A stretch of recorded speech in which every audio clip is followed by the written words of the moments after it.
ಆಹಾ, ಘಮ ಘಮ ಅಂತಿದೆ. ಅಕ್ಕ, ಇದನ್ನೆಲ್ಲ ತರೋ ತೊಂದರೆ ಯಾಕೆ ತಗೊಂಡ್ರಿ?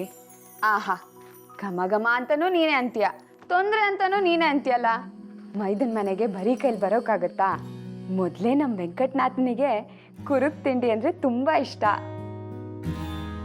ಪಾಪ ಅತ್ತೆ ಇದ್ದಾಗ ಮಾಡಿಕೊಡೋರು, ನೀನು ಮನೆ ತುಂಬ ಮಕ್ಕಳ ಸಾಮ್ರಾಜ್ಯ ಇಟ್ಕೊಂಡು ಏನು ತಾನೇ ಮಾಡೋಕ್ಕಾಗತ್ತೆ?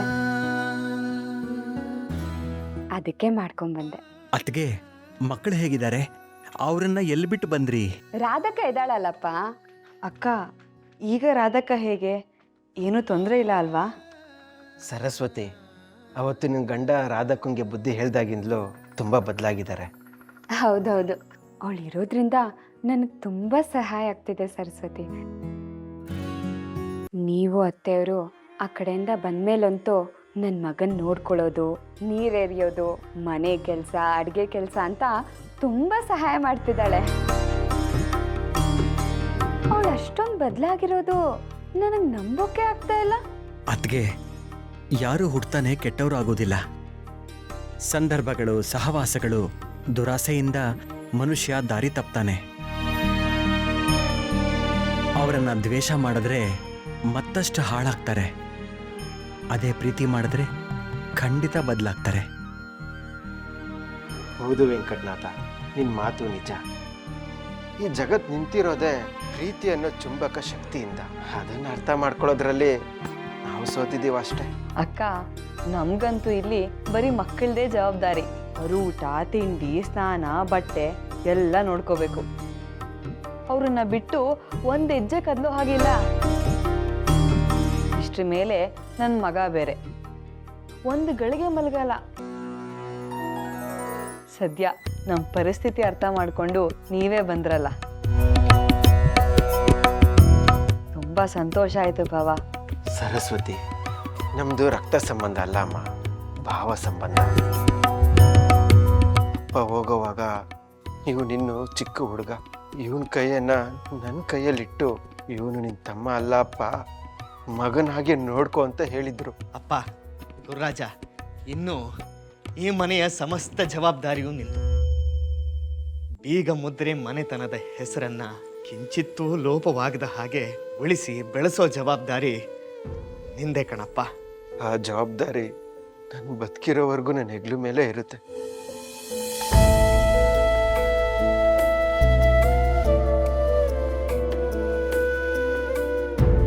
ಹುಟ್ತಾ ಅಣ್ಣ ತಮ್ಮಂದ್ರು, ಬೆಳೀತಾ ದಾಯಾದಿಗಳು ಅಂತಾರೆ. ಅಂಗೈಗಳ ಭೂಮಿ ಕಾಸಿನಗಳ ಚಿನ್ನಕ್ಕೋಸ್ಕರ ಹೊಡೆದಾಟಕ್ಕೆ ನಿಂತ್ಕೊಳ್ಳೋ ಈ ಕಾಲದಲ್ಲಿ ನನ್ನ ಮೈದ್ನ ಮನೆ ಬಿಟ್ಟು ಬರುವಾಗ ಒಂದು ದಮ್ಮಡಿ ಚಿನ್ನ, ಒಂದು ಪಾದ ಊರುವಷ್ಟು ಭೂಮಿನೂ ಆಸೆ ಪಡಲಿಲ್ಲ. ಬರಿಗೈಯಲ್ಲೇ ಬಂದ್ಬಿಟ್ಟ. ಇಂಥ ದೇವತಾ ಮನುಷ್ಯನ ನನ್ನ ಮೈದ್ನ ಅಂತ ಹೇಳ್ಕೊಳ್ಳೋಕೆ ನನಗೆ ಹೆಮ್ಮೆ ಕಣಮ್ಮ. ನೀನೇನು ಕಮ್ಮಿನ ಸರಸ್ವತಿ? ಅಷ್ಟು ಶ್ರೀಮಂತರ ಮನೆ ಹೆಣ್ಣಾಗಿ ಒಂದಿನೂ ನನಗೆ ಅದು ಬೇಕು ಇದು ಬೇಕು ಅಂತ ಕೇಳ್ದವಳಲ್ಲ. ಗಂಡನಿಂದನೇ ಬರಿಗೈಯಲ್ಲೇ ಬಂದೆ. ಭಾವ, ದಯವಿಟ್ಟು ಹೀಗೆಲ್ಲ ಮಾತಾಡಬೇಡಿ, ನನಗೆ ನಾಚಿಕೆ ಆಗತ್ತೆ. ನಾವೇನು ನಿಮಗೆ ಸಾಮ್ರಾಜ್ಯ ಬಿಟ್ಟು ಬಂದಿದ್ದೀವಾ? ನಿಮ್ಮ ಆಶೀರ್ವಾದದಿಂದ ದೇವರು ನಮಗಿಲ್ಲಿ ಅನುಕೂಲವಾಗಿ ಇಟ್ಟಿದ್ದಾನೆ. ರೈತರಿಂದ ದೇಣಿಗೆ ಬರುತ್ತೆ, ಮಠದಿಂದ ಅನುದಾನ ಬರುತ್ತೆ. ಇತ್ತೀಚೆಗೆ ಮಕ್ಕಳ ಸಂಖ್ಯೆನೂ ಹೆಚ್ಚಾಗ್ತಾ ಇದೆ. ಊರು ಜನರ ಸಹಕಾರನೂ ಚೆನ್ನಾಗಿದೆ. ಒಟ್ಟಾರೆ ಅಮ್ಮ ಹೋದ್ರು ಅನ್ನೋದು ಬಿಟ್ಟರೆ ನಾವಿಲ್ಲಿ ತುಂಬ ಚೆನ್ನಾಗಿದ್ದೀವಿ. ನೀವುಗಳು ಚೆನ್ನಾಗಿದ್ರೆ ನಮ್ಗಷ್ಟೇ ಸಂತೋಷ. ಅಯ್ಯೋ, ಆಗ್ಲಿಂದ ಬರೀ ಮಾತಾಡ್ತಾನೆ ಇದ್ದೀವಿ. ವೆಂಕಟನಾಥ ನಿನ್ಗೋಸ್ಕರ ಅಂತಾನೆ ತಂದಿರೋದು, ತಗೋಪ್ಪ.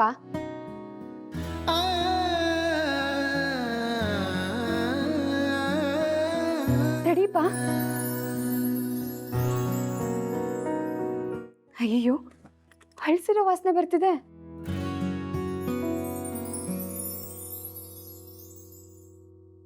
ಅಯ್ಯೋ, ಇದೇನಿದು? ಈಗ ತಾನೇ ಘಮ ಘಮ ಅಂತಿತ್ತು.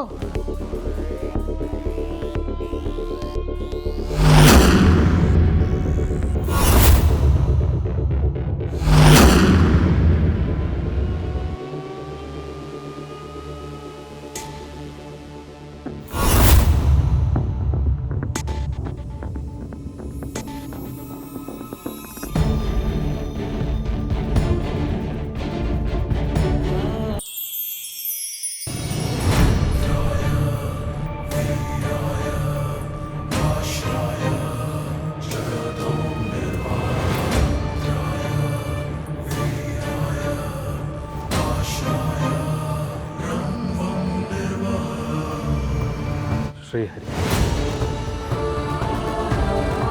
ಮಧುಕಾಂತ, ಈ ದಿನ ನಾವು ಸಂಚಾರಕ್ಕೆ ಹೊರಡಬೇಕಿದೆ. ನೀನೂ ನಮ್ಮ ಜೊತೆ ಬರಬೇಕು. ಹೀಗಿರುವಾಗ ಸಿದ್ಧತೆ ಮಾಡಿಕೊಳ್ಳದೆ ಹಾಗೇ ನಿಂತಿದ್ದೀಯಾ? ಗುರುಗಳು ಮನ್ನಿಸಬೇಕು.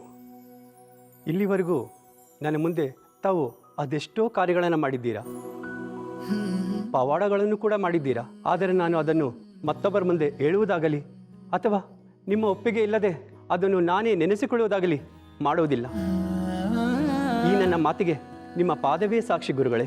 ಆ ನಂಬಿಕೆಯಿಂದಲೇ ಅಲ್ಲವೇ ನೀನಿನ್ನೂ ನಮ್ಮ ಆಪ್ತ ವಲಯದಲ್ಲೇ ಇರೋದು? ಅದು ನನ್ನ ಸೌಭಾಗ್ಯ ಗುರುಗಳೇ. ನನ್ನ ಪೂರ್ವಜರು ಮಾಡಿದ ಪುಣ್ಯದ ವಿಶೇಷ. ನಿಮ್ಮ ತಪಸ್ಸಿನಿಂದ ಅದೆಷ್ಟೋ ಜನ ಭಕ್ತರ ಕಷ್ಟಗಳು ಬಗೆಹರಿದಿದೆ. ಆದರೆ ಇಂದಿನ ಈ ನಿಮ್ಮ ತೀರ್ಮಾನದಲ್ಲಿ ಯಾವಾಗಲೂ ಇದ್ದ ಗುರುಕರುಣೆ ಇದ್ದಂತಿಲ್ಲ. ಗುರುಗಳು ನನಗೆ ಸಲಿಗೆ ಕೊಟ್ಟಿದ್ದೀರಿ, ಹಾಗಾಗಿ ನಾಲ್ಗೆ ಉದ್ದ ಮಾಡ್ತಿದ್ದೇನಂತ ತಾವು ಭಾವಿಸಬೇಡಿ. ನಿಮ್ಮಿಂದ ಕನಸಿನಲ್ಲಿಯೂ ಕೂಡ ತಪ್ಪು ನಡೆಯುವುದೆಂದು ನನಗೆ ಚೆನ್ನಾಗಿ ತಿಳಿದಿದೆ. ಆದರೆ ಈ ನಿಮ್ಮ ನಡವಳಿಕೆ ನನ್ನ ಮನಸ್ಸಿಗೆ ತುಂಬಿ ಬರಲಿಲ್ಲ. ಇದು ನನ್ನ ಮನಸ್ಸನ್ನು ಕಾಡುತ್ತಿದೆ. ನಿಜವಾಗಿಯೂ ಈ ಹಿಂದೆ ಯಾವಾಗಲೂ ಈ ಭಾವನೆ ನನ್ನನ್ನು ಬಾಧಿಸುತ್ತಿಲ್ಲ. ಯಾವ ಕ್ಷಣದಲ್ಲಿಯೂ ನಾನು ನಿಮ್ಮ ಬಳಿ ಹೀಗೆ ಕೇಳಬೇಕೆಂದು ಅನಿಸಿದ್ದೂ ಇಲ್ಲ. ಆದರೆ ಇಂದಿನ ಈ ನನ್ನ ಮನೋವಿಕಾರಕ್ಕೆ ಕಾರಣ ತಿಳಿಯುತ್ತಿಲ್ಲ ಗುರುಗಳೇ. ತಾವೇ ಅನುಗ್ರಹಿಸಬೇಕು. ಮಧುಕಾಂತ, ಇದು ನಿನ್ನ ಮಾತಲ್ಲ. ನಿನ್ನ ಒಳಗಿರುವ ಭಗವಂತ ನಮ್ಮನ್ನು ಪ್ರಶ್ನಿಸುತ್ತಿದ್ದಾನೆ. ಆದರೆ ಈಗ ನಾವು ತೆಗೆದುಕೊಂಡ ಈ ತೀರ್ಮಾನಕ್ಕೂ ಅವನೇ ಕಾರಣ ಎನ್ನುವುದು ಸತ್ಯ. ಆದರೂ ಹೇಳುತ್ತೇನೆ ಕೇಳು. ನಿನಗೆ ಅರಿವಿದ್ದಂತೆ ಜ್ಯೇಷ್ಠಲಕ್ಷ್ಮಿಯು ವೆಂಕಟನಾಥನ ಆಶ್ರಯಕ್ಕೆ ಬರುತ್ತಲಿದ್ದಾಳೆ. ಹೌದು ಗುರುಗಳೇ. ಆದರೆ ಈ ಸಮಯದಲ್ಲಿ ತಾವೇ ಹತ್ತಿರವಿದ್ದು ವೆಂಕಟನಾಥಾಚಾರ್ಯರನ್ನು ಕಾಪಾಡಬೇಕಲ್ಲವೇ? ಹೌದು, ಆ ಬಯಕೆ ನಮ್ಮ ಮನದಲ್ಲೂ ಬಹಳವಾಗಿಯೇ ಇದೆ. ಆದರೆ ಹಾಗೆ ಮಾಡಿದರೆ ಯುಗ ಯುಗಗಳಿಂದ ದೇವತೆಗಳು ಮಾಡಿರುವ ಸಂಕಲ್ಪ ಕೈಗೂಡುವುದಿಲ್ಲ. ಮುಂದೆ ವೆಂಕಟನಾಥ 700 ವರ್ಷಗಳ ಕಾಲ ತಾನು ಜಾಗೃತವಾಗಿದ್ದುಕೊಂಡು ಕಲಿಯ ಪ್ರಭಾವದಿಂದ ಭಕ್ತರನ್ನು ಉದ್ಧರಿಸಬೇಕಾಗಿದೆ. ಅದಕ್ಕೆ ಈಗ ಅವನು ಕಷ್ಟದ ಅನುಭವ ಹೊಂದಲೇಬೇಕು. ಇದು ಅನಿವಾರ್ಯ. ವೆಂಕಟನಾಥನಿಗೆ ಈ ಕಷ್ಟ ಬಂದಿರುವುದು ಮುಂದಿನವರಿಗಾಗಿ. ಈಗ ನಾನು ಅದನ್ನು ತಡೆದರೆ ತಪ್ಪಾಗುತ್ತದೆ.